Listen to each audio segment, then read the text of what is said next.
জাভাস্ক্রিপ্টের random number generate করে। এখন একটা জিনিস বলি যে আমরা কিন্তু এই 5 দিনে বা 7 দিনে, হ্যাঁ, যদি আমাদের কোথাও বা একেবারে বেসিক হয়ে থাকি, আমরা কিন্তু এই 7 দিনে জাহাজ হতে পারবো না। হ্যাঁ, মানে ওয়েব ডেভেলপার একেবারে প্রো লেভেলের ওয়েব ডেভেলপার হতে পারবো না।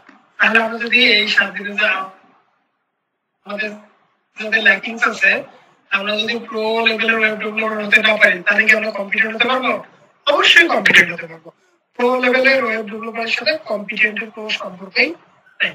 তাহলে বললাম না, প্রো লেভেলের ওয়েব ডেভেলপাররা সেখানে নট ইয়েট কম্পিটেন্ট হচ্ছে, কিন্তু কি মিড লেভেলের ডেভেলপার বা যারা অনেকেই স্টুডেন্ট আছে, শুরু করছে, করতেছে, তারা আবার এসে কি কম্পিটেন্ট হচ্ছে।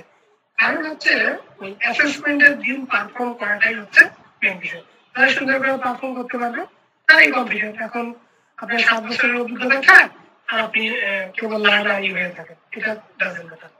তো আমি যে এখানে আমাদের এখানে কোশ্চেন গুলো দিচ্ছি, তাহলে আপনাদের প্রত্যেকের দায়িত্ব হবে যে এখানে যে 30টা কোশ্চেন আছে, এই কোশ্চেন 30টা খুব সুন্দর করে ভালোভাবে পড়া, এবং যে রিটেন গুলো আছে এখানে তো প্রথমের দিকে এমসিকিউ, নিচে এসে রিটেন আছে 15 নম্বর, 16 নম্বর থেকে রিটেন আছে। হ্যাঁ, যে হাউ ডু ভিপিএনস, মানে virtual private network enhance internet security and connectivity.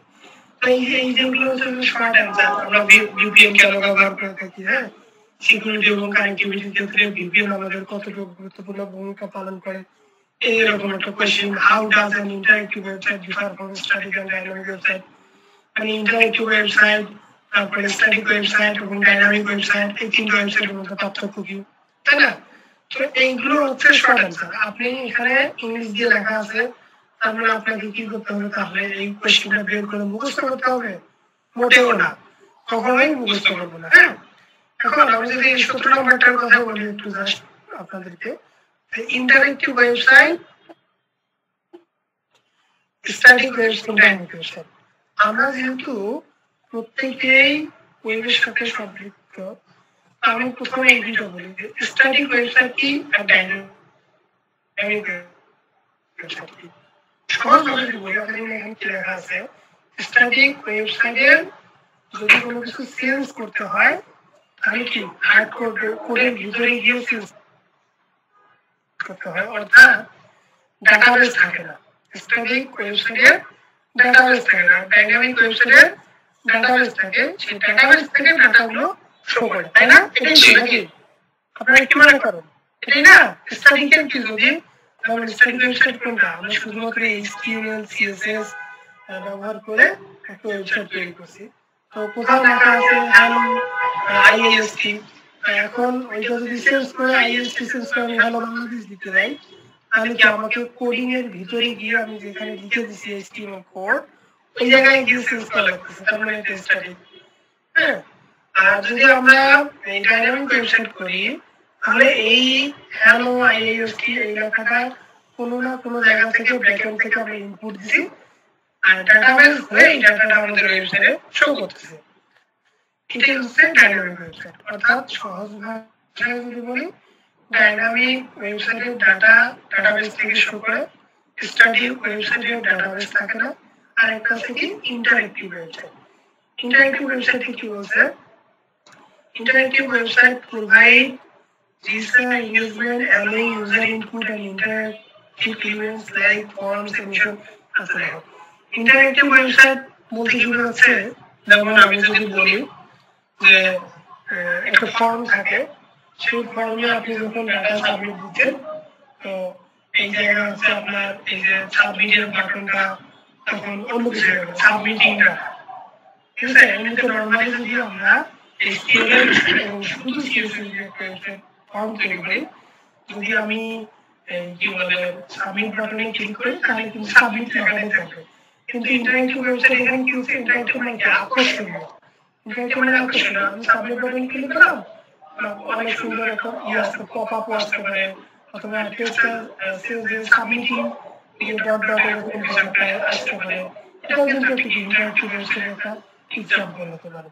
এরপর ইন্টারেক্টিভ ওয়েবসাইটের একটা এক্সাম্পল কি হতে পারে, যেমন ওয়েবসাইটে রিয়েল টাইম ইউজার দেখা যায়, এটা আপনারা জানেন, তাই না? আপনার ওয়েবসাইটে কতগুলো ইউজার আছে এই মুহূর্তে, এটা কিন্তু একটা রিয়েল টাইম ইউজার দেখা যায়।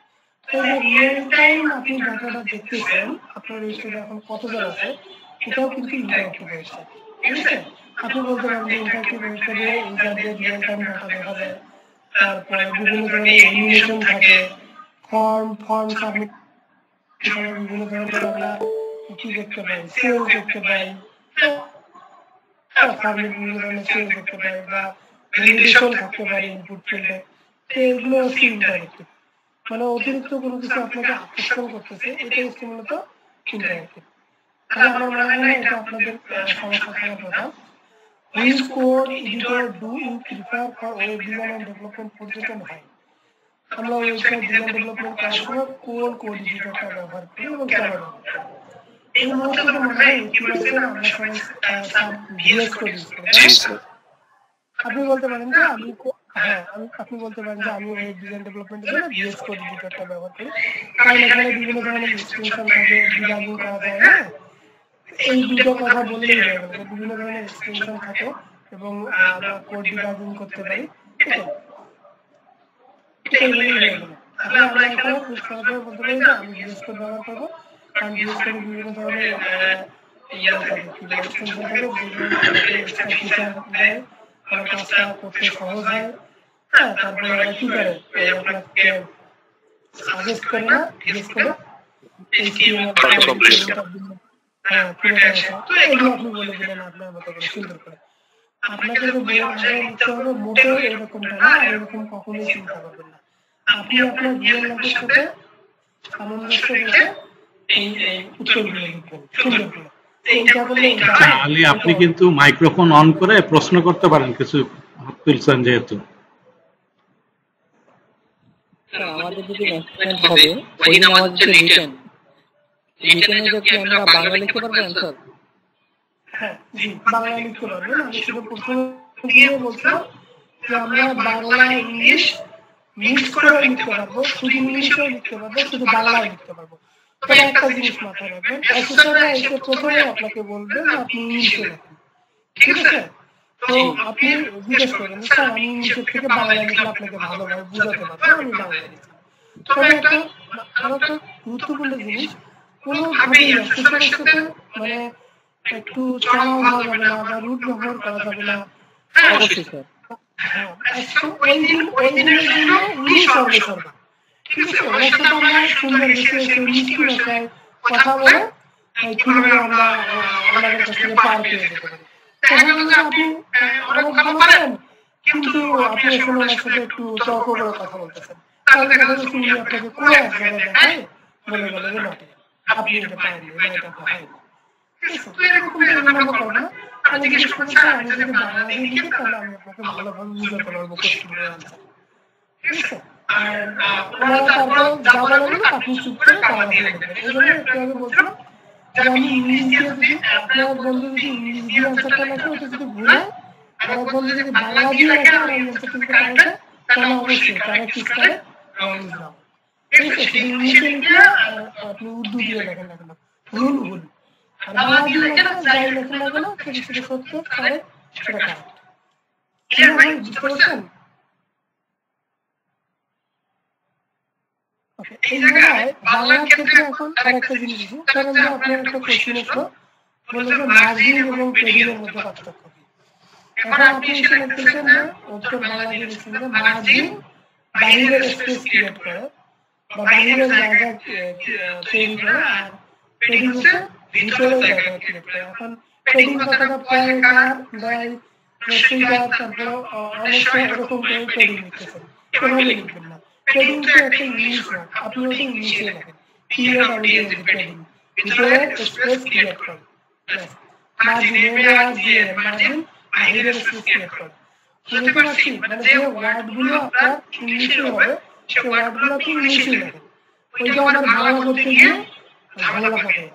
ঠিক আছে, ওকে পয়েন্ট হিসেবে can you explain the basic purpose of FTP. এটা বলতেছে যে FTP file transfer protocol software আমরা এই যে ফাইলগুলো ইউজ করি না, আপনারা তো মানে ফাইলগুলো ইউজ করেন কি?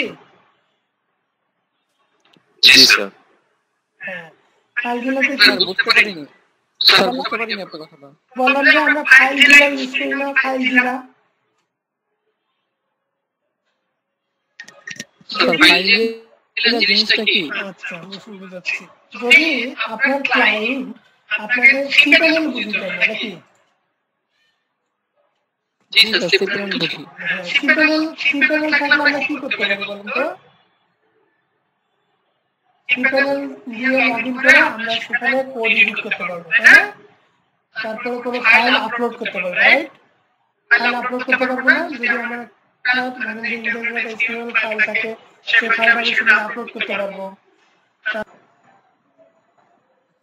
তাহলে আমি কি করলাম, সিম্পলে লগইন করে আমি এখানে কি ফাইল আপলোড করতে পারছি, যে আমি এটা আপলোড করি এখানে এই লোকেশনে কিছু একটা আপলোড করে দেই, এটা আপলোড করলাম পিডিএফটা, ব্যাস এখানে আপলোড হয়ে গেল। আপলোড হয়ে গেছে না? তারপরে এখন আমি ডিলিট করব, এই যে ডিলিট বাটনে ক্লিক করলাম, ডিলিট হয়ে গেল। তারপরে এখানে একটা ফাইল আছে, সেটা আমি এডিট করতে পারবো, এডিট করলাম। তাহলে সিম্পলে লগইন করে আপনি কি কি করলেন? ফাইল আপলোড করলেন, এডিট করলাম, ডিলিট করলাম, তাই না? সেম এই কাজটাই আপনি কি করবেন? এফটিপি আছে না, যে ফাইল ট্রান্সফার প্রোটোকল, এখানে লেখা আছে এফটিপি ফাইল ট্রান্সফার প্রোটোকল, এইটার মাধ্যমেও আমরা করতে পারবো। এফটিপি একটা অ্যাক্সেস, এখানে যেমন সিম্পলে একটা অ্যাক্সেস, যেমন আমরা এখানে লগইন করার সময় সিম্পলে লগইন করার সময় কি আমাদেরকে ইউজার নেম এবং পাসওয়ার্ড দেওয়া লাগতেছিল, ঠিক এফটিপি এরকম একটা অ্যাক্সেস, এই অ্যাক্সেসটা দিয়ে আমরা এখানে একটু ওপেন করছিলাম ফাইল দিলা। আপনারা বলছিলেন যে ফাইল দিলা কি, আমি যদি এখানে যাই ফাইল দিলা,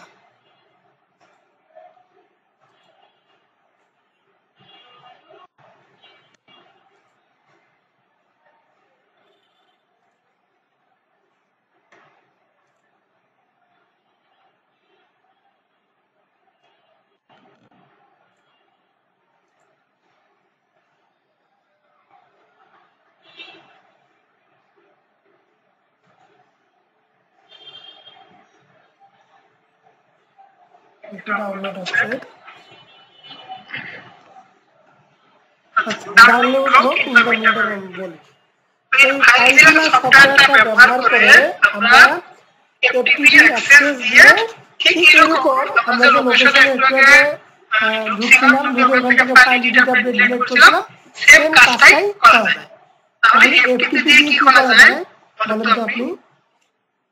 এফটিপি দিয়ে কি ফাইল আপলোড করা যায়,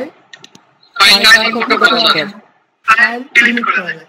যদি আমরা শুধু ফাইল ট্রান্সফার প্রোটোকল কথাটা লিখি, তাহলে আমার অ্যানসারটা ঠিক দিবে না। এই কারণে যে এখানে লিখে দিয়েছে ফাইল ট্রান্সফার প্রোটোকল, এফটিপির ফুল মিনিং হচ্ছে ফাইল ট্রান্সফার প্রোটোকল। এজন্য আমরা যদি শুধু এটা লিখে দেই তাহলে কিন্তু আমাদের অ্যানসারটা কারেক্ট দিবে না। আমরা বলতে পারি যে এফটিপি ব্যবহার করা হয় ফাইল ট্রান্সফার করার জন্য, ঠিক আছে? ফাইল ট্রান্সফার করার জন্য ব্যবহার করা হয়। একটু আগে আমি আমার লোকাল কম্পিউটার থেকে কিন্তু সার্ভারে একটা পিডিএফ আপলোড করছি, ঠিক সেই কাজটা এখানে বলতেছে যে FTP is used to transfer file between the local computer and the web server. অর্থাৎ আমরা যদি বাংলায় বলি বলবো যে FTP ব্যবহার করে আমরা লোকাল কম্পিউটার থেকে সার্ভারে ফাইল ট্রান্সফার করতে পারি। ট্রান্সফার কথাটা যদি বলি তাহলে আপলোড হয়ে যাবে, আর কি ডাউনলোড হয়ে যাবে, সব কিছু হয়ে যাবে, ঠিক আছে? তাহলে আরেকবার বলি, FTP ব্যবহার করে আমরা লোকাল কম্পিউটার থেকে আমাদের ফাইল অনলাইন সার্ভারে ট্রান্সফার করতে পারি বা আপলোড করতে পারি বা ডাউনলোড করতে পারি। ক্লিয়ার? এটা clear? G sir. So how do you create HTML login form with submit button? আমরা তো প্রত্যেকই পারি লগইন ফর্ম একটা তৈরি করতে বলতেছে। তো এখন লগইন ফর্ম তৈরি করার সময় আপনি ফর্ম ট্যাগ দেন নাই। ফর্ম ট্যাগ তো দিতেই হবে, কারণ আপনি একটা ফর্ম তৈরি করছেন, ফর্ম ট্যাগ দিবেন না, অবশ্যই ফর্ম ট্যাগ দিতে হবে। ফর্ম ট্যাগ শুরু করতে হবে এবং ফর্ম ট্যাগ শেষ করতে হবে। এরপর অ্যাকশন, তাই না? অ্যাকশন একটা অ্যাট্রিবিউট, আমরা জানি কি অ্যাকশন অ্যাট্রিবিউটের মাধ্যমে আমরা যখন সাবমিট বাটনে ক্লিক করি তখন অ্যাকচুয়ালি এই যে সাবমিট লগইন এই ফাইলে গিয়ে মূলত এডিট করে। ঠিক আছে, তো আপনি এখানে লিখতে পারেন যে action is equal two submit.php, ঠিক আছে, কোনো সমস্যা নেই, এটাই যে লিখতে হবে ব্যাপারটা এরকম না। আপনি এখানে লিখতে পারেন action is equal to double কোটেশনের ভিতরে submit.php মেথড এখানে পোস্ট দিয়ে দিলাম। এই লাইনটা আমরা এখানে মুখস্থ করার দরকার আছে, আমি একটু অলরেডি জানা কথা এটা। এখন আসবো কি কি বলছে আমাদেরকে, how do you create your login form. তো লগইন ফর্ম কি থাকে, একটা ইউজার নেম থাকে আর একটা পাসওয়ার্ড থাকে, সাবমিট বাটন থাকে। তো ইউজার নেম, পাসওয়ার্ড এবং সাবমিট বাটন আমি একটু সহজ করে দিই, যদি এখানে লেভেল নিয়েছে, আমি যদি লেভেল না নেই, তাহলে লেভেল দরকার আছে, আমি যদি এখানে একটু যাই,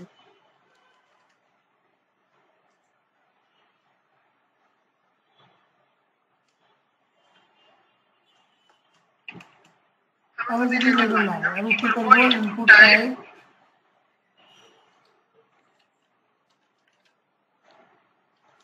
ইউজার নেমের জন্য অবশ্যই ইনপুট টাইপ টেস্ট হবে। তো এখানে আমি এসে বললাম PLCation reply server is equal to user name। বাস আমরা একটা ক্লিক করলাম, মনে করে এখানে কোনো ভুল আছে, একটা ক্লিক দিলে আমার হয়ে গেছে। ঠিক এরকম করে কি করব, আমরা আরেকটা ক্লিক নেব, input type is equal to এটা পাসওয়ার্ডের জন্য পাসওয়ার্ড আমাদের টাইপ আছে, সিলেকশন লাইনে এখানে আছে আপনি পাসওয়ার্ড দিতে দেবেন। এরপর দেখেন submit button, input type submit.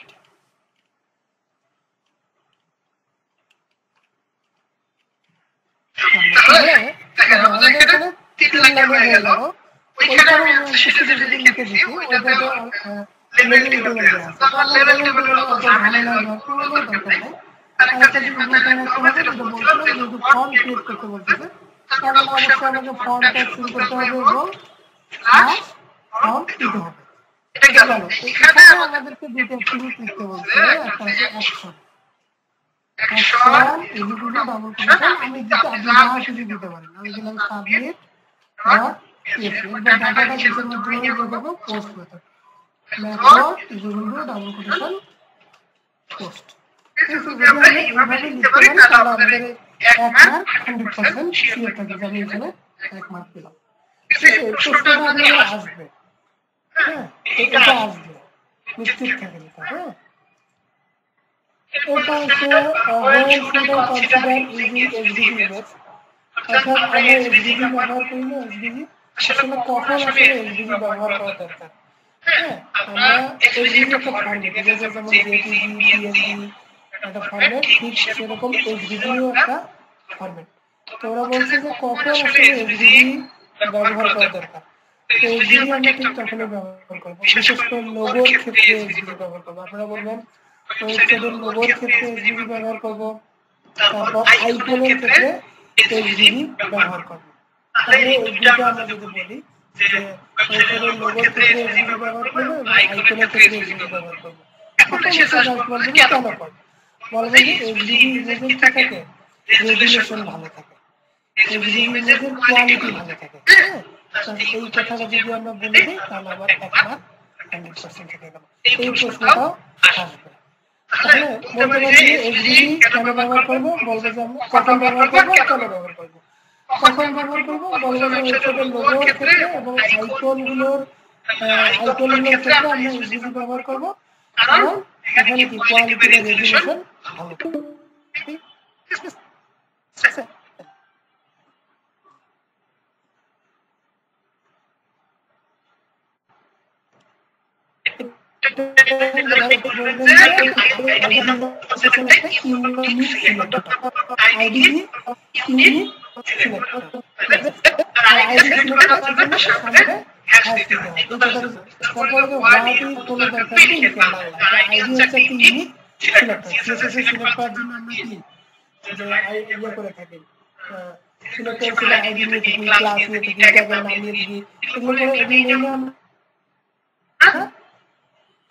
জি, attribute হ্যাঁ, তো হচ্ছে যে ঠিক এরকম আইডি হচ্ছে কি আর 15 মিনিট বাকি আছে। না অসুবিধা নাই। আচ্ছা আচ্ছা আচ্ছা অসুবিধা নাই, 15 মিনিট পরে দরকার হলে আবার একটা লিংক পাঠাবো, ওই লিংকে ক্লিক করলে আবার জয়েন করা যাবে আর 1 ঘন্টার জন্য। হ্যাঁ, আমি এই লিংকটা এখনই দিয়ে রাখতেছি, প্রয়োজন হলে সেটা ইউজ করা যাবে। হ্যাঁ, তাহলে আমরা খুব সহজে এটা বুঝতে পারলাম যে আইডি হচ্ছে একটা ইউনিক সিলেক্টর। সেখানে কিছু নেই। But how do you apply multiple CSS classes to a single HTML element? অনেকে আমরা করে থাকি কি শুধুমাত্র এরকম করে সিলেক্ট করছে যে ক্লাস 1 তারপরে ক্লাস 2 শুধু এরকম করে লিখলাম। তাহলে এটা দেখে কি বোঝা গেল কিছু একটা বলা যে আমি মাল্টিপল CSS এখানে অ্যাপ্লাই করলাম, এটা কিছু বুঝতে গেল, এটাও কিন্তু বোঝা গেল না। আপনি একটা ট্যাগ নেন, সেটা কেমন সাপোজ আপনি একটু কি স্পান ট্যাগ অথবা ডিপ নেন এরকম করে নিয়ে বলতেছেন CSS class equal to double quotation class 1 space class 2, আপনি ডিপটা ক্লোজ করে দেন। এটা করলে যে আমরা কিভাবে মাল্টিপল ক্লাস ডিক্লেয়ার করি। এখানে মাল্টিপল ক্লাস ডিক্লেয়ার করলে না দেখো এটা ক্লাস 1 একটা ক্লাস, ক্লাস 2 আর একটা ক্লাস, তাহলে আমরা আরো ক্লাস নিতে পারি, ক্লাস 3 আর একটা ক্লাস। তো আপনাকে উত্তরটা যদি এভাবে এরকম করে যেকোনো একটা ডিপ যেকোনো একটা ট্যাগের ভিতরে যদি ক্লাস অ্যাক্টিভিটি ডিক্লেয়ার করে দেন ক্লাসের নামগুলো দিতে হবে। শুধু যদি এরকম করে লিখেন যে ক্লাস 1 ক্লাস 2 তাহলে কিন্তু আপনি অ্যান্সারটা ভুল দিয়ে দেবেন। এই জিনিসটা ভালোভাবে মাথায় রাখবেন, ঠিক আছে? এরপর হচ্ছে how do you create function in JavaScript. JavaScript একটা ফাংশন কিভাবে ক্রিয়েট করে তা আপনি অলরেডি জানেনই। তারপরে কি হবে, এত ফাংশনের নামের ভিতরে তার আইডি কিভাবে কোনো কিছুই লাগবে না, জাস্ট সহজ ভাবে লাগবে ফাংশন। তারপর ফাংশনের নাম দিলাম ধরেন যে আরপিএম আর আমাদের শেষে এটা একটা ফাংশন, ঠিক আছে? এটা একটা জি স্যার বসেছে। হ্যাঁ জি বলেন। আমাদের যখন রিটার্ন পরীক্ষা হবে সেই মুহূর্তে কি আমাদের পিসি অন করতে দেওয়া হবে? না, আপনাদের কাছে আপনাদেরকে কোনো পিসি অন করতে দেওয়া হবে না, আপনাদের কাছে কোনো মোবাইল দেখা যাবে না, একদম আপনি আউট অফ নেটওয়ার্কের মানে বাইরে থাকবেন। হ্যাঁ, কোনো ভাবে আপনাকে আপনাদের সাথে কানেক্ট হতে দেবে। ইভেন আপনার হচ্ছে পাশের জন্য দেখে রাখারও কোনো অপশন থাকবে না। এই জন্যই আমি বলছি যে আমাদেরকে প্র্যাকটিক্যাল যাই করতে দেখলে আমরা কিন্তু করতে পারবো, কারণ আমরা আমাদের কাছে নেট থাকলে আমরা সব কিছুই করতে পারি। কিন্তু রিটার্নের সময় আমাদেরকে কোনো কিছুই দিবে না, একদম নেটের বাইরে রাখে দিবে। যার কারণে রিটার্নে যে আমি যে 30টা কোশ্চেনের সাজেশনটা দিয়েছি, আগামীকালকে আপনারা এমসিকিউ যে আছে এমসিকিউ গুলো একটু ভালোভাবে দেখবেন, আর রিটেন কোশ্চেন 15টা অ্যাটলিস্ট 2বার খাতায় লিখবেন। খাতায় লিখে আমাকে গ্রুপে ছবি তুলে দিবেন যে ভাই আমরা এই যে লিখছি। হ্যাঁ, আমি একটু আপনাদেরকে কষ্ট দিচ্ছি এই কারণে আমি চাই দিন শেষে আমার ভাইদের মুখে যেন হাসি থাকে। না আমরা কষ্ট করতে রাজি, কিন্তু নোটিফিকেশন রাজি না। ইয়েস, এটাই আমরা অনেক কষ্ট করবো। সেটা হচ্ছে আগামীকালকে ক্লাস শুরু হওয়ার আগে আমরা এই রিটেন যে 15টা আছে 15টা খাতায় লিখবো। হ্যাঁ, লিখে ছবিগুলো পাঠাবো যে আপনি পড়ছেন, এটি আমার জাস্ট দেখাবেন। লেখার সময় অবশ্যই না দেখে লিখবেন, যেহেতু কষ্ট করতেছেন সে দেখে লিখে আমার কোনো লাভ নেই, না দেখেই লিখবেন। ঠিক আছে, সবার কিন্তু হোমওয়ার্ক থাকবে, তাই না? ঠিক আছে ওকে ভাইয়া। স্যার আরেকটা কোশ্চেন। জি বলেন। জি আমি কিছু ডেমো দেখেছিলাম আইএসটিপি ক্লাস করার সময় যে যারা পাস করে গেছে, তো ওনাদের ডেমোর ভিতরে আমি দেখেছি যে যে টেক্সট গুলো এনেছে ওগুলো মূলত বোঝা যাচ্ছে যে চ্যাটজিপিটি থেকে এনেছে। তো পরীক্ষার সময় কি আমরা ওই ওয়েবসাইটের ভিতরে চ্যাটজিপিটি ওপেন করতে পারবো, বা ওপেন করলে কোনো নেগেটিভ না চলে দেখবে কিনা তারা? আপনাদের যখন ডেমো শুরু হবে, ডেমো শুরু হওয়ার সময় আপনাকে বলবে আপনি কোনো চ্যাট জিপিটি বা কোনো এআই টুলস ব্যবহার করতে পারবেন না, এভাবে বলে দিবে আপনাকে। ক্লিয়ার? এখন আপনি ব্যবহার করতে পারতেছেন না, যদি পিছনে গিয়ে দুজন আছে যার 2 বছর পিছনে দাঁড়ায় থাকে তার মানে আপনি তো ব্রাউজ করতেই পারবেন না, তাই না? চ্যাট জিপিটি ওই অপশন নাই। এখন কথা হলো যে তাহলে আপনি ওই কথা বলতে তো চ্যাট জিপিটি ইউজ করতে পারবেন না। আপনি বলে আপনার সামনে গিয়ে বসে আছেন, তো আপনি পিছন থেকে চ্যাট জিপিটি ইউজ করতেছেন কোনো সমস্যা নেই। আর যে কন্টেন্টের কথা বললেন এই কন্টেন্ট আপনি চাইলে নলেজ সামনে ইউজ করতে পারেন। আবার আপনি ওই রিলেটেড কন্টেন্ট ওই রিলেটেড কিওয়ার্ড লিখে যদি গুগলে সার্চ সেখানে বিভিন্ন ধরনের আর্টিকেল পাবেন, সেখান থেকে নিয়ে এসে আপনি কপি করে ইউজ করতে পারেন। কন্টেন্ট ইস্যু হবে না। কন্টেন্ট আপনি যেখান থেকেই জানবেন না, আপনাকে কন্টেন্ট নিয়ে কোনো কিছুই বলবে না যে কন্টেন্ট আপনি কোথায় বলেন, কারণ কন্টেন্ট লেখা তো আপনার কাজ না। কন্টেন্ট লেখা কাজ হচ্ছে কন্টেন্ট লেখা। আপনার কাজ হচ্ছে ওয়েব ডেভেলপমেন্ট করা, আপনি ওয়েব ডেভেলপমেন্ট করবেন। শুধু প্রোগ্রাম নেওয়া যাবে না, কোডিং গুলো নেওয়া যাবে না। কোডিং গুলো নিতে পারবেন। ওরা বলবে, শুনুন, ওরা কিন্তু বলবে যে আপনারা চ্যাট জিপিটি ইউজ করতে পারবেন না, গুগল ইউজ করুন। আমাদের যে একটা প্রশ্ন দেওয়া হয়েছিল ওয়েবসাইট বানানোর জন্য, একটা ডেমো ওয়েবসাইট বানানোর জন্য, তো ওই প্রশ্নের মধ্যে একটা ফার্মিং ওয়েবসাইট বানানোর জন্য আর কি, ওই প্রশ্নের মধ্যে কিছু কিছু পয়েন্টে বলা ছিল যে বিভিন্ন ক্রস সম্পর্কে একেবারে কম্প্রিহেন্সিভ একেবারে ডিটেইলস সহ আমাদেরকে ওই ক্রসের ডিটেইলস সহ লিখতে বলেছে। এখন এখানে তো আমি লোরেন টেক্সট ইউজ করলে তো সেটা ম্যাচ করছে না আমার প্রশ্নের সাথে। আমাকে তো গুগল থেকে কোনো ওয়েবসাইট থেকে কপি করে আনতে হচ্ছে ওই টেক্সট গুলো। আপনি যদি লোরেন টেক্সট ইউজ করতে পারবো না নাকি?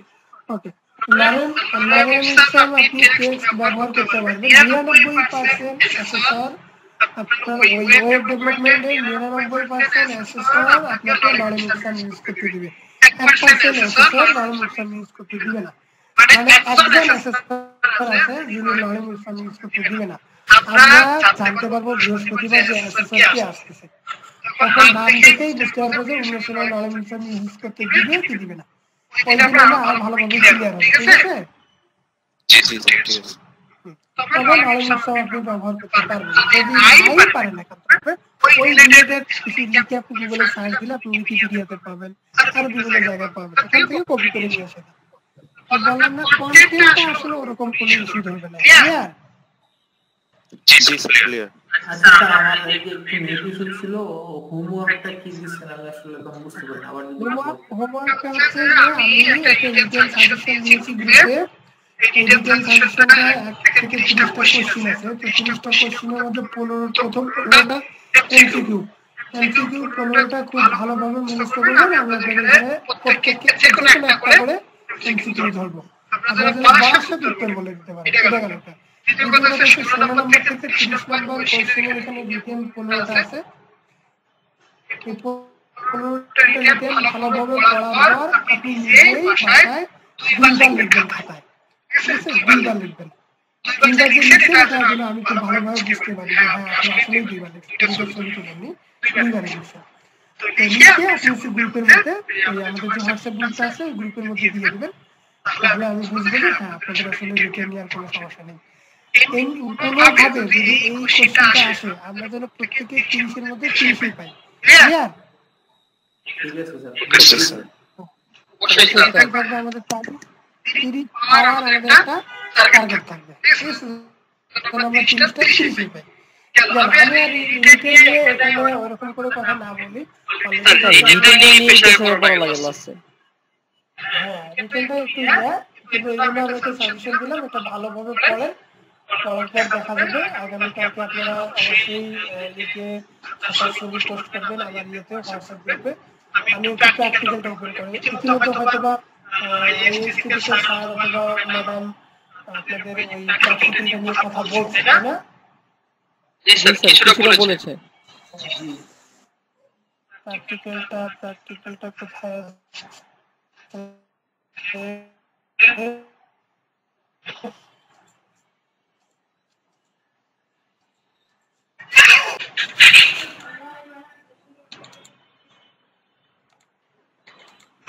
এখন? জি জি আপনারা কি এই কোশ্চেনটা পেয়েছেন? জি, এটাই ছিল। ওকে, তাহলে এখন তো আমি যদি ওয়েবসাইট ডিজাইন করে দেখাই এটা আসলে মোটেও সম্ভব না, কিন্তু এটাই সম্ভব। সেটা হচ্ছে আপনারা আগামীকালকে প্রত্যেকেই এখানে যে ইনস্ট্রাকশন গুলো দেওয়া আছে এই ইনস্ট্রাকশন ফলো করে চ্যাটজিপিটি দিয়ে হোক, গুগল দিয়ে হোক, জিমিনি দিয়ে হোক, যেভাবেই হোক একটা ওয়েবসাইট আপনি বুটস্ট্র্যাপ ব্যবহার করে তৈরি করবেন। ঠিক আছে? এখন এখানে আমি কিছু জিনিস আপনাদেরকে বলেছি সেটা ভুল হয় আমাদের। এখানে প্রথমে কথা হচ্ছে যে হোম পেজ আছে, হ্যাঁ, তারপরে হোম পেজে এসে এখানে দুইটা পয়েন্ট আছে, একটা হচ্ছে introduction to agriculture, information hub and its purpose. 2 নম্বরে হচ্ছে feature section, highlighting farming guide, crop details and pest control. তাই না? তার মানে হোম পেজে আমাকে এই জিনিসগুলো রাখতে বলছে। এখানে কি মেনুর কথা বলা আছে, স্লাইডের কথা বলা আছে? মেনু এবং স্লাইডার নাই। তাহলে কি আমরা মেনু দেব না? অবশ্যই মেনু ছাড়া কখনোই কোনো ওয়েবসাইট হতে পারে না। মেনু থাকবে, মেনু রাখবো আমরা, এবং হোম পেজের জন্য অবশ্যই স্লাইডার আমি আমি বলতেছিলাম যে আমাদের কিন্তু কোশ্চেনে মেনু যে দিতে হবে, অর্থাৎ ল্যাব চার্ট দিতে হবে, এটার সেকশন দিতে হবে, এই কথাটা বলা নাই। এবং আমাদের যে একটা স্লাইডার ইমেজ বা ব্যানার ইমেজ ব্যবহার করতে হবে হোম পেজে, সেটাও কিন্তু বলা নাই। তো আমরা যখন একটা ওয়েবসাইট তৈরি করবো, যদি মেনু ছাড়া এবং স্লাইডার বা ব্যানার সেকশন ছাড়া একটা ওয়েবসাইট তৈরি করি, তাহলে সেই ওয়েবসাইটটা দেখতে মোটেও সুন্দর দেখা যাবে না। এজন্য আমরা অবশ্যই মেনু রাখবো। এখানে বলে নাই যে রাখবো না, ব্যাপারটা এরকম না। মেনু অবশ্যই রাখতে হবে, না রাখলে বরং সেটা নেগেটিভ মার্ক হয়ে যাবে। এরপর মেনুতে আসি, মেনুতে আসলে কি মেনু? আপনি আপাতত menu 1, menu 2, menu 3, menu 4, menu 5 দেখেন। ওকে, আমি মেনু 4টা করে এখন নিচে আসলাম। নিচে এসে আপনাকে অবশ্যই স্লাইডার সেকশন রাখতে হবে, হ্যাঁ, অর্থাৎ ব্যানার সেকশন রাখতে হবে, এখানে স্লাইড হবে। আপনি একটা যদি দুইবার ব্যবহার করে স্লাইড করেন কোনো সমস্যা নেই। স্লাইড তো আছে, এটা বোঝালেই হবে। এখন অনেকে আবার করে কি স্লাইডের উপরে ক্যাপশন দিতে যায়, ক্যাপশন দরকার করে। ভাই কোনো দরকার নাই। আপনি যখন স্লাইডারের ইমেজের উপর বা ব্যানার ইমেজের উপর একটা ক্যাপশন মানে টেক্সট অ্যাড করতে যাবেন, তখন ঝামেলা আসবে। হ্যাঁ, ওই ঝামেলার কোনো দরকার নেই। জাস্ট উপরে একটা মেনু রাখলাম, মেনু নিচে আমি একটা কি দিয়ে দেবো, স্লাইডার একটা ইমেজ দিয়ে দেবো, ইমেজটাকে আমি স্লাইড করে দেবো। বুটস্ট্র্যাপ স্লাইড ইউজ করো, স্লাইড করে দেবো। এখন ছোট্ট একটা কোশ্চেন করতে পারি স্যার? জি জি জি। সেটা হচ্ছে অনেক কোড আছে যেমন টেমপ্লেট আকারে, যেটা আমরা W3 School বা বুটস্ট্র্যাপের অফিশিয়াল ওয়েবসাইট থেকে কপি করে আনতে পারি দ্রুত কাজ করার জন্য। আমরা কি এটা করতে পারবো? আমরা যদি কোনো টেমপ্লেট কপি করি করতে পারবো, কিন্তু মানে কোনোভাবেই আপনি যে কপি করে নিয়ে আসেন একটা টেমপ্লেট, ওর জন্য সেটা পুরো না থাকে। আপনি এটাতে পুরোটাই মডিফাই করবেন, পুরোটাই মডিফাই করবেন। এখন অনেক সময় যেটা ভুল করে অনেকেই, সেটা হচ্ছে যে একটা টেমপ্লেট কপি করে নিয়ে আসে, একটা সেকশন ওরকমই রেখে দেয়। কোনো না কোনো একটা কিছু করে একটা সেকশন টেমপ্লেট দিয়ে কপি করছে, রেখে দিচ্ছে, কেটে দেয় নাই। ভাই আপনি যদি কেটে না দেন, আপনাকে তো কোশ্চেনে তো করতে বলে নাই, তাহলে আপনি এটা করলেন কেন? তার মানে আপনি কোথাও থেকে কপি করছেন, আর কপি করছেন মানে আপনি ইডিয়েট। বুঝতে পেরেছি? তার মানে প্রথম কথা হচ্ছে যে আমরা যদি কোনো টেমপ্লেট কপি করি, তাহলে ওই টেমপ্লেটের কোনো সেকশন আমরা রাখবো না, ঠিক আছে? ডিলিট করে দেবো। এটা কি বুঝা গেছে? সেকশন বলতে ধরুন স্লাইডার, এখন স্লাইডার পুরো HTML কোড লিখতে গেলে অনেক সময় লাগে। জাস্ট স্লাইডারের কোড আমি কপি করে আনলাম, তারপর আমার মতো করে আমি ইমেজের লিংক দিয়ে দিলাম, ক্লাস যদি অ্যাড করা লাগে সেগুলো দিলাম, বা HTML যদি এডিট করা লাগে সেগুলো দিয়ে নিলাম। করা যাবে? হ্যাঁ, করা যাবে। আমি যেটা বলছি, অনেক সময় করে কি ফুল একটা ওয়েবসাইট টেমপ্লেট ডাউনলোড করলো, মানে এই related agriculture information hub related একজন একটা টেমপ্লেট ডাউনলোড করছে, ডাউনলোড করে এখানে এডিট করতেছে। এডিট করতে গিয়ে যেটা রাখে সেটা হলো যে ওই প্রিভিয়াস সেকশন রেখে দেয়, যে সেকশনের ইনস্ট্রাকশন আমার কোশ্চেনে নাই। এরপর কি করে মেনুতে থাকে মেনুর নাম চেঞ্জ করে না। হ্যাঁ, ওই ট্যাবলেটে যে মেনুর নামটা দেওয়া থাকে ওই নামেই থাকে। তাহলে কি হবে বলেন? তখন তো খুব সহজেই বুঝা যাবে যে এটা ফুল একটা টেমপ্লেট কপি করা ইউএসএর একটি কোর্স এতটুকুই। হ্যাঁ, এই কাজটা করা যাবে না। যদি আমরা ফুল টেমপ্লেটও কপি করি, শুরুতে কি করব? মেনুতে গিয়ে মেনুর নামগুলো চেঞ্জ করে দেবো। স্লাইডারে এসে যদি অরিজিনেটেড ইমেজ থাকে তো ফাইন, এটা আমার থাকতেই পারে, সমস্যা নাই। তারপরে যে সেকশনগুলো আছে এই সেকশনগুলো আমাকে আমার কোশ্চেনে যে সেকশনগুলো অ্যাড করতে হচ্ছে এই সেকশনগুলো অ্যাড করব। হ্যাঁ, যদি আমার সুবিধা হয় আমি সবগুলো ওদের ডিলিট করে দিই, আমি নতুন করে করি। সেকশনের ক্ষেত্রে আপনি তো চাচ্ছেন স্লাইডার এবং মেনুর জন্য ন্যাপবারের জন্য আমার সুবিধা হবে যদি আমি স্ট্যান্ডার্ড টেমপ্লেট বা ন্যাবের কোনো রেডিমেড কোড বা স্লাইডারের কোনো রেডিমেড কোড ব্যবহার করি, তাই না? জি, ছোট কোড আর কি। হ্যাঁ, ছোট কোডের ক্ষেত্রে কোনো ভুল হবে না। বরং যখন পুরো ওয়েবসাইট কপি করতে আসবেন তখন কিছু না কিছু থেকে যাবে, তাই না? পুরো ওয়েবসাইট করতে পারেন। আপনি যদি ছোট কোডগুলো কপি করেন তাহলে কোনো সমস্যা নেই। তাহলে দেখা যাচ্ছে আপনি তো ওই অতটুকু জায়গা বুঝেই কপি করে নিয়েছিলেন আর ওখানটা আপনি এখন এডিট করতেছেন, হ্যাঁ? ক্লিয়ার। ওকে, ফাইন। এখন আসি আমি যেটা বলতেছি, আমরা কি করলাম এখানে এসে হোম পেজে মেনু থেকে মেনু 1 মেনু 2 মেনু 3 এরকম করে মেনু 5 পর্যন্ত গেছি। তারপরে হোম পেজে নিচে আছে একটা ব্যানার ইমেজ গেছি, যেটা স্লাইড হচ্ছে। এরপরে introduction to agriculture information hub and purpose, মানে ইন্ট্রোডাকশন একটা সেকশন থাকবে। হ্যাঁ, এটা কেমন হতে পারে যদি একটু দেখি আমরা।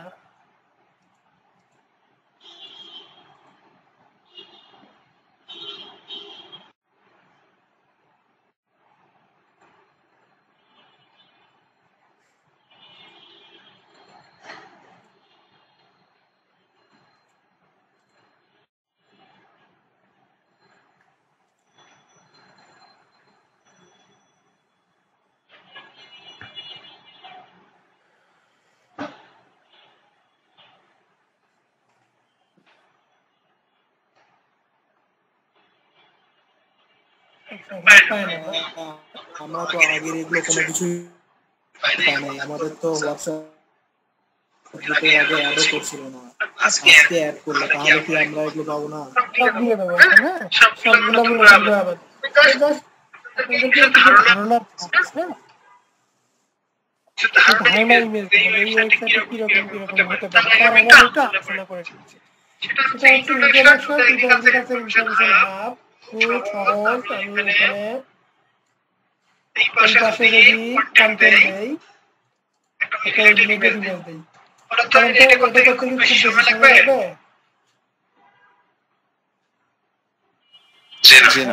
তাহলে তার মানে কি নাম্বার পয়েন্ট আমার শেষ। এখন কি স্যার এইটা আমরা ফুলফিল করলাম, এটা তো পারফেক্ট। এখন 2 নাম্বার পয়েন্ট আসবো। 2 নাম্বার পয়েন্ট এসে বলছি feature section, highlighting farming guides, crop details and pest control. Feature সেকশনের একটা সেকশন নেব, ফিচার সেকশন নাম দিলাম ফিচার সেকশন। দেওয়ার পর এরকম করে গ্রিড নেব, 3টা করে গ্রিড নিলাম। ফিচার সেকশনে এখানে রাখতে পারি, বলেন তো কি কি ফিচার রাখতে পারি বলেন? Farming guide, tutorials and best control.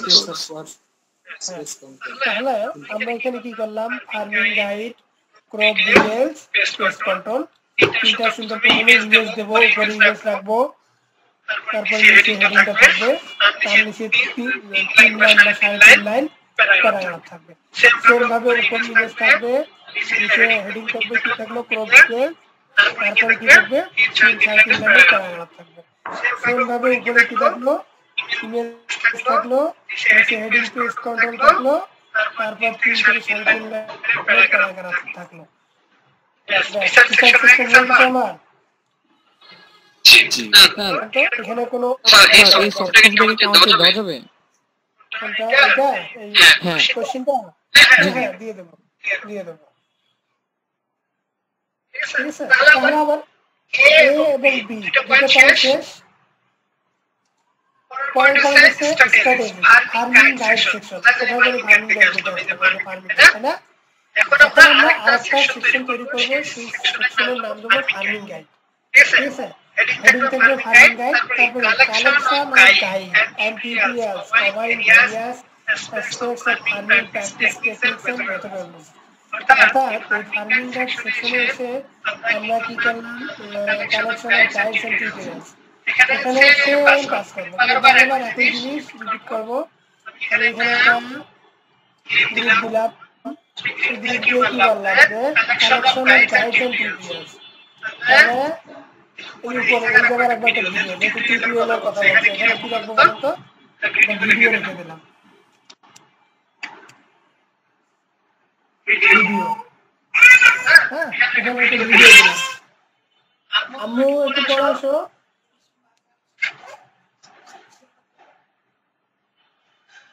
আচ্ছা তাহলে আমরা এখানে একটা ভিডিও দিলাম তারপরে নিচে হেডিং দিলাম collection of guide and tutorial শেষ এতটুকু শেষ তারপর এতটুকু শেষ তারপর covering various aspects of farming practice তারপর আরেকটা এখানে গ্রিড দেব সেই গ্রিডের ফার্মিং প্র্যাকটিস রিলেটেড একটা ইমেজ দেব পরে তারপরে নিচে লিখে দেব ফার্মিং প্র্যাকটিসেস এবং এখানে 3 লাইন কন্টেন্ট তারপরে বলছি টেকনিক সেভাবে একটা দিলাম এখানে উপরে একটা ইমেজ এখানে ইমেজ দিলাম যে হেডিং দিলাম টেকনিক 3 লাইন কন্টেন্ট দিলাম তারপরে লিখে দিলাম কতগুলো জিনিস কি আছে একটু গুগলে লিখে সার্চ দিবেন সেভাবে একটা গ্রিড দিবেন নিয়ে হেডিং দিবেন 3 লাইন টেক্সট দিবেন শেষ তো আমাদের ডিএ কমপ্লিট যদি আমরা এভাবে আমাদেরকে বলতে পারবে যে আমরা ইনস্ট্রাকশন ইউজ করছি বলেন করে আসতে বলতে পারবে না বলতে পারবে না কিন্তু এখন আসি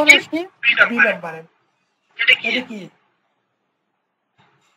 categorization guides based on crop type seasons and farming methods example detailed step by step instruction tips and best practice for effective এখান থেকে দেখি একটু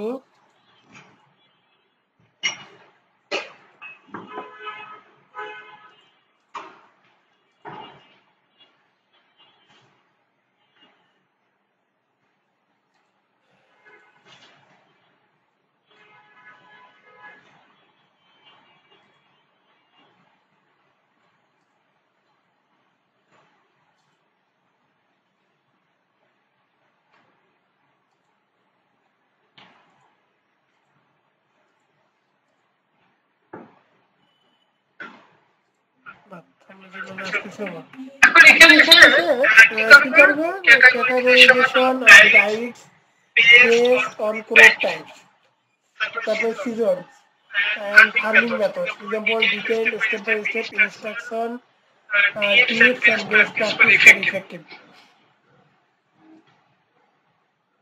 আচ্ছা বরাবরই এই যে ইয়েটা আছে এই 2 নম্বর পার্টটা এইটাকে আসলে আমরা কিভাবে সাজাবো এটা হচ্ছে আমি সাজাই এখানে যারা পড়ছে তাদের দেখাবো সাজাবো এই পার্টটাতে গিয়ে একটু বুঝতে অসুবিধা হওয়ার কারণে বেশিরভাগ ক্ষেত্রে এই পার্টটাতে আমরা ডট এটা আমি আপনাদের এই পার্টে কি হবে না হবে একটু ভালোভাবে রিসার্চ করে গ্রুপে দিয়ে দেবো তাহলে এই 2 নম্বর পার্টটা আপনারা ওখান থেকে দেখে হুবহু ওরকম করেই করবেন এখন আমি অনলাইনে আর সময় না নেই বাদ বাকিগুলো আমি একটু বুঝাই এরপর হচ্ছে ফার্মিং ফার্মিং এর আছে ক্রপ ডিটেইলস সেকশন কি আমরা যেমন ফার্মিং গাইড একটা সেকশন করলাম ঠিক পরে এসে ক্রপ ডিটেইলস একটা সেকশন করব এই সেকশনে আছে comprehensive information on different crops including কি varieties, cultivation methods, soil development and harvesting technique. তারপর কি organized presentation with section for major crop categories such as grains. Comprehensive information different crops including varieties, cultivation method. এটা আছে এই number পয়েন্টটা এটা মূলত হচ্ছে এই 2 নম্বর পয়েন্টটা বলতে হবে আমরা যদি সেকশনে নাম দেই ক্রপ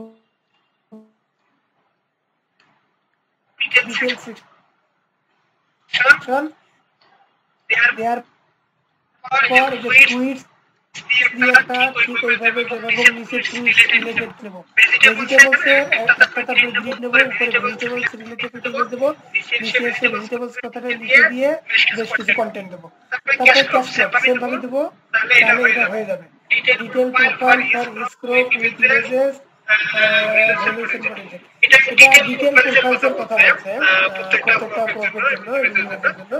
আমরা ডিটেইল প্রোফাইল বলতে নতুন করে আমাদের কোনো পেজ করার দরকার নেই, যেখানে ক্লিক করে দেখা যাবে।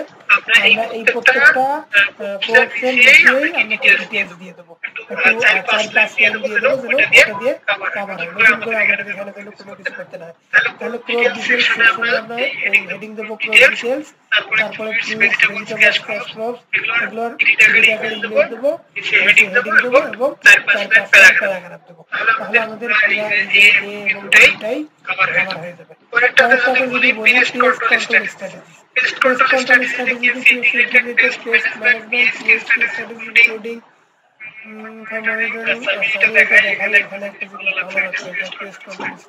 একটা কোশ্চেন ছিল ভাই, এখানে যে 5টা পয়েন্ট দেওয়া আছে, দেখা গেল কোনো পয়েন্টের লেখা টেক্সট অনেক বড়, অনেক সময় আমরা কাজ করার ক্ষেত্রে টেক্সটটা ছোট করে নিই, দেখা গেল হোম, অ্যাবাউট, এভাবে ছোট ছোট করে একটা ওয়ার্ড নিয়ে নিই। ওখানে যদি ছোট ওয়ার্ড পেস্ট করি কোনো অসুবিধা হবে না? অসুবিধা হবে না। আচ্ছা, পেজ কন্ট্রোল স্ট্র্যাটেজিটা আমরা এভাবে করতে পারি, আমি এখানে জুম করতে পারছি না, ইমেজ বার করলে বেশি জুম হচ্ছে না, আমি ইমেজ করে দিয়ে দেব। দেখেন এই পেজ কন্ট্রোল স্ট্র্যাটেজি সেকশনে যে একটা পড়া আছে, এখানে যে ইনফরমেশন গুলো আছে, ইনফরমেশন গুলো দিয়ে আমরা এরকম করে করলেই হয়ে যাবে আমাদের পেজ কন্ট্রোল স্ট্র্যাটেজি। আহমনি তেমন কোনো কিছু না, যদিও এটা চ্যাট জিপিটি থেকে করছে, আপনি যেভাবে খুশি করতে পারেন, কোনো সমস্যা নেই। পেজ কন্ট্রোল স্ট্র্যাটেজিতে ওরকম কোনো কিছুই নেই। তারপর আমি এখানে দিয়ে দেবো আপনাদের রেফারেন্স গুলো। এখন আমি কন্টাক্ট ফর্মে আসবো, কন্টাক্ট ফর্মে এসে জাস্ট একটা কন্টাক্ট ফর্ম তৈরি করবো। কি কি ফিল্ড দিয়ে ফর্ম তৈরি করবো সেটা এখানে বলছে, ফিল্ড ফর নেম, নেম একটা ফিল্ড থাকবে, ইমেল একটা ফিল্ড থাকবে, সিটিজেন এক্সপার্টিস, এটা হচ্ছে ইনপুট টাইপ ফাইল হবে। তাহলে আমার এখানে কয়টা ফিল্ড থাকলো, নেম, ইমেল, ফাইল আর সাবমিট বাটন, আর কোনো কিছুই নেই। ক্লিয়ার? তাহলে আমার কন্টাক্ট হয়ে গেল, তাহলে কন্টাক্ট ফর্মটা আমার হয়ে গেল। Details or document, contact information for direct communication, agriculture extension services, technical specification and requirement. আচ্ছা, এখন এই কন্টাক্ট এটা আমরা একটা কন্টাক্ট ফর্মটা এরকম করে তৈরি করব, করার পর আমাদের এখানে আর ওইরকম কোনো কাজ নেই। ফর্মটা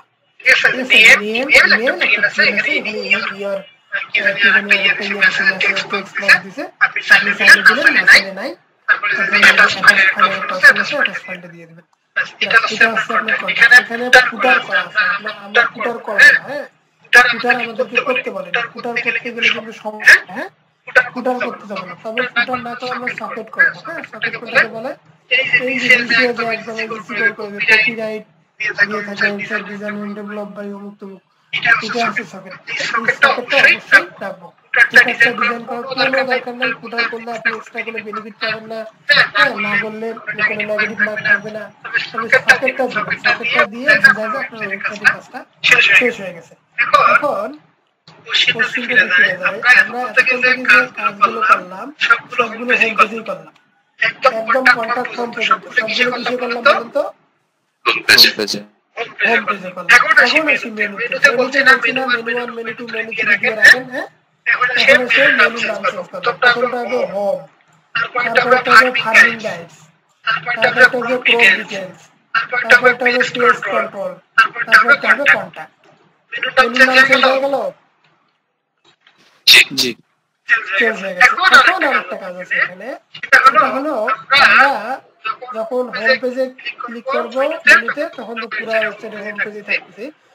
যখন ফার্মিং গাইড মেনুতে ক্লিক করবো, এই জায়গায় সবাই যেটা ভুল করে, যে ফার্মিং গাইড মেনুতে ক্লিক করলে স্ক্রল করে ফার্মিং গাইড সেকশনে নিয়ে যায়, মানে সিঙ্গেল পেজে ওয়েবসাইটগুলো যেরকম হয়, তাই না? এটা কিন্তু এরকম হবে। ফার্মিং গাইড আলাদা একটা পেজ হবে, অবশ্যই মাথায় রাখবেন। ফার্মিং গাইড আলাদা একটা পেজ হবে, ক্রপ ডিটেইলস আলাদা একটা পেজ হবে, পেজ পেজ কন্ট্রোল স্ট্র্যাটেজিস আলাদা একটা পেজ হবে, কন্ট্যাক্ট ফর্ম আলাদা একটা পেজ হবে।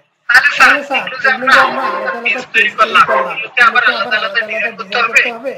না, কোনো দরকার নেই। আপনি হোম পেজে ফার্মিং গাইড সেকশনে ডিজাইন করছেন না, এই সেকশনটা কপি করবেন, কপি করে নিয়ে গিয়ে ওই ফার্মিং গাইড পেজে গিয়ে এই সেকশনটাই পেস্ট করে দিবেন। তবে মাথায় রাখবেন, ইনার পেজের জন্য অবশ্যই আপনাকে একটা ব্যানার ইমেজ ব্যবহার করতে হবে। আমি যদি একটু দেখাই আপনাকে,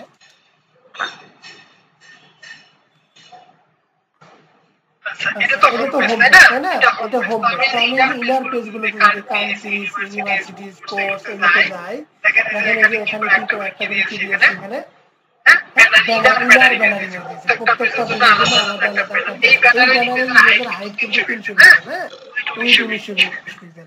তো আপনি কি করবেন, আমরা এখানে ফার্মিং গাইড সেকশন নিলাম, সরি পেজ নিলাম, ক্রপ ডিটেইলস পেজ নিলাম, আমাদের এগুলো আলাদা আলাদা এইরকম ইমেজ দেওয়ার দরকার নেই। একটা ইমেজেই নেব, সেই ইমেজটি প্রত্যেকটা ইমেজ পেজেই ব্যবহার করব। ক্লিয়ার? আর কি করবো, ফার্মিং গাইড যখন পেজের মেনুতে যাবো, ওখানে ক্লিক করলে আমরা যে এই যে হোম পেজে ফার্মিং গাইডের যে সেকশনটা ডিজাইন করেছি, ওই কোডটা কপি করে নিয়ে গিয়ে ওই পেজে দেবো। তারপরে যে ক্রপ ডিটেইলস মেনুতে যখন ক্লিক করবো, ব্যানার ইমেজটা তো ওটাই থাকবে। হোম পেজে যে ক্রপ ডিটেইলস সেকশনের কাজটা করছে, পুরো সেকশনটা কপি করে নিয়ে গিয়ে ক্রপ ডিটেইলস পেজে দিয়ে দেবো। এরপর পেজ কন্ট্রোল যে পেজটা আছে আমাদের, এখানে যে হোমে যে সেকশনটা ডিজাইন করছে, এটা কপি করে নিয়ে গিয়ে ওখানে দেবো। তারপরে কন্ট্যাক্ট ফর্ম, যে আমরা কন্ট্যাক্ট ফর্ম তৈরি করছি, কন্ট্যাক্ট ফর্মে গিয়ে এটা কপি করে ওখানে পেস্ট করে দিয়ে দেবো। তাহলে আমাদের ইনার পেজে নতুন করে কোনো কাজ করার দরকার নেই, শুধু হোম পেজটা সুন্দরভাবে করলেই এই সেকশন গুলো ওখানে কপি করে নিয়ে গিয়ে বসায় দেবো। এটাই হচ্ছে কাজ। তাহলে তো এখানে কারো কোনো কোশ্চেন আছে?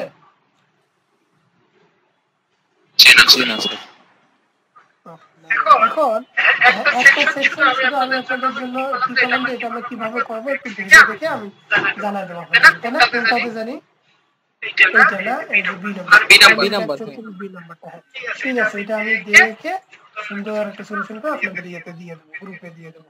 তো আপনাদের আগামীকাল সকালে আর একটা কাজ থাকে, আপনারা এই ওয়েবসাইটটা তৈরি করে দেবেন। জি স্যার বলেন। আমাদের যখন এই প্রশ্নটা দিয়েছিল, তখন আমরা এটা অলরেডি একটা ডেভেলপ করেছি। যদি একটু দেখবেন আমি একটা তৈরি করেছি, যদি ফিডব্যাক দেন যে আসলে আমি বুঝেছি কিনা বা সবগুলো পয়েন্ট আমার হয়েছে কিনা, আমি লিংক শেয়ার করে দেব। হ্যাঁ শেয়ার করেন। আচ্ছা, যারা অলরেডি যারা অলরেডি বলতেছেন, হ্যাঁ অলরেডি করে ফেলছেন, তারা নতুন করে করার দরকার নেই। আমি যেভাবে আলোচনা করলাম তার উপর বেস করে কোনো ফিডব্যাক আছে কিনা সেই অনুযায়ী আপনি ফিক্স করবেন, ফিক্স করে আগামীকালকে দেখাবেন, প্রত্যেকেই আমাদেরকে দেখাবেন আপনি কমপ্লিট করছেন।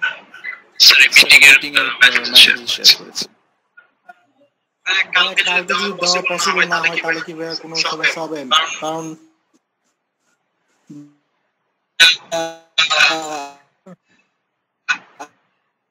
আপনি একটা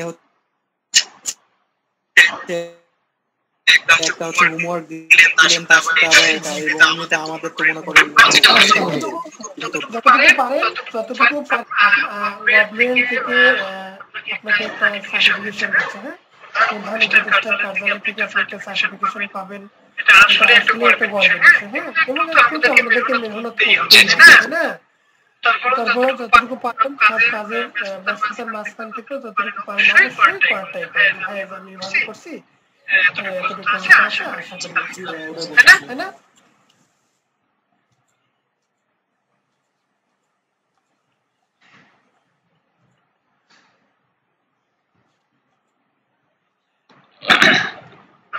এখানে কিছু ডিসক্রিপশন আছে, হ্যাঁ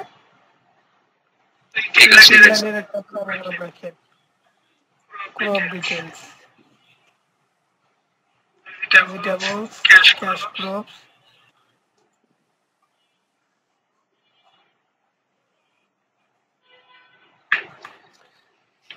আপনি যদি উইদাউট চ্যাট জিপিটি দিয়ে করতে পারেন, হ্যাঁ ChatGPT ছাড়া যদি করতে যান এত সময় কিন্তু পাবেন না, ডিটেলস পেজ করার জন্য সময় পাবেন না। হ্যাঁ, পেজ কন্ট্রোল স্ট্র্যাটেজি ঠিক আছে, এখানে দিয়েছেন ঠিক আছে, কন্ট্যাক্ট ঠিক আছে, ফাইন।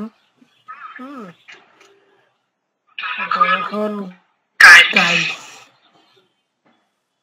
এটা ফার্মিং গাইড লিখে দেবেন না। হ্যাঁ ঠিক আছে ঠিক আছে অ্যাসেসর কি যেন চিন্তা করতে না হয়, গাইডস আবার কি? ফার্মিং গাইড থাকলে খুব সহজে বুঝতে সুবিধা হবে। ফার্মিং গাইড তাহলে ওই সেম আপনি ওখান থেকে সেভ করতে পারবেন, তাই না? Yes, yes. করে দিন, গুড, পেস্ট কন্ট্রোল, গুড, ওটাই বলছিলাম আমরা হোম পেজটা করবো। হোম পেজটা হয়ে গেলে এই কাজগুলো আমরা জাস্ট পরের পেজগুলোতে কপি করে দিয়ে দেবো। ঠিক আছে, সমস্যা নাই, এরকম করে করলেই আপনাকে কেউ আটকাতে পারবে না, কমপ্লিটেড হয়ে যাবে। আপনারা আছেন এরকম করে করলেও এই জন্য আমি আপনাদেরকে প্রথমবার ChatGPT হেল্প কেন নিতে বলেছি, এখন আপনি ChatGPT হেল্প নিয়ে করেন, কোনো সমস্যা নেই। হ্যাঁ, করার পর তো আপনার মাথায় হ্যাঁ হ্যাঁ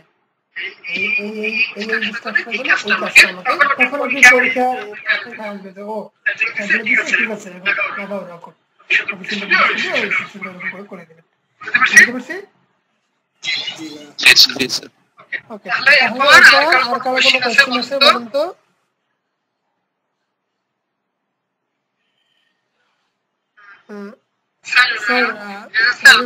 আছেন? হ্যাঁ হ্যাঁ আছি আছি।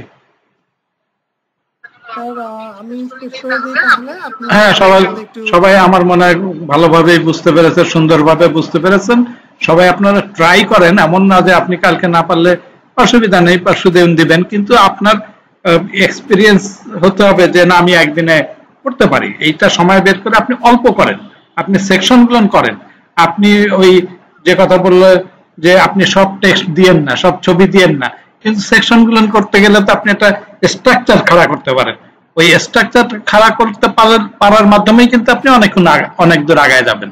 সেই জন্য ওই আপনাদের স্যার যেভাবে বলেছে, যদি আপনারা ট্রাই করেন, আপনি সুন্দর করার জন্য আরো সময় নেন, কিন্তু স্ট্রাকচারটা করে ফেলার মতন টেকনিকটা আপনি অবলম্বন করেন, তাহলে দেখবেন যে আপনি অনেক দ্রুত কাজ করে ফেলতে পারতেছেন। এবং ওই যে আপনার স্যার বললো যে অনেক সুন্দর করতে হবে, নট নেসেসারি, আপনার কোনো পয়েন্ট গুলো জানি বাদ না যায়।